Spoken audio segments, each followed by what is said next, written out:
এই, এই, ভাই, তুই চালান। ভাই র‍্যাপ গানি কইবেন নাকি ডাবও বেচবেন? আরে এইটাই তো আমার ডাব ব্যবসার স্ট্র্যাটেজি। ইয়ো ইয়ো। ভাই এর আগে কি আপনি গুলিস্তান মোড়ে মলম বেচতেন নাকি?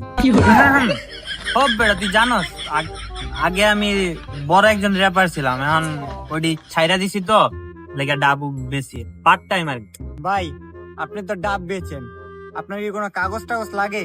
আমার তো ভালো কিছু কাগজ ছিল, নিয়েন, অনেক ভালো হইব। আমি দেখাই যেগুলো, ঠিক আছে, এই যেগুলো লাগবো।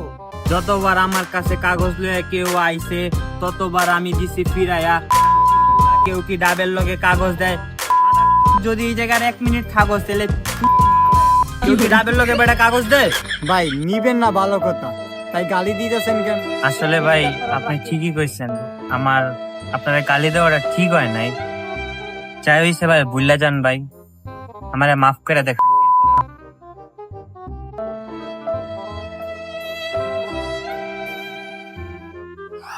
লাগবো? এতগুলো মাইয়ার নম্বর জীবনে তো একটাও প্রেম করি নাই, এই সুযোগ কোনো কম। ওই ভাইয়া, এদিকে আসেন ভাই, এদিকে আসেন। কি হইছে ভাই? আপনি কাগজ বেচতে চাইছিলেন না, কাগজ দেন, আমার অন্য কাজে লাগে ভাই, দেন। ভাই একটু আগে আব্বু ফোন দিছে, বলছে যেগুলো জরুরি কাগজ এগুলো দেওয়া যাইব না। আপনি যদি আমার 1000 টাকা কে লাখ টাকাও দেন তাও আমি বেচতে পারুম না। কত লাগবো ভাই? আমারে চিনেন আপনি? আমার টাকা সম্পর্কে কোনো ধারণা আছে? আপনি টাকার গরম দেখান এই অনুপম রে। আপনারে আমি দাঁড়ান 5000 টাকা দিব এই কাগজের লেগে, 5000। কিন্তু ভাই আরে মিয়া, এই যে এই জায়গায় ভাই 5000 টাকা আছে, আপনি কাগজ দেন, কাগজ দেন ভাই, দেন।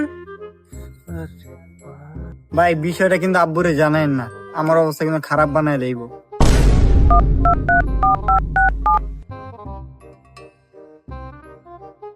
আপনি যে মেয়েদের নম্বরে কল করছেন সেই নাম্বারগুলো ভুল, আপনাকে চুতিয়া বানানো হয়েছে।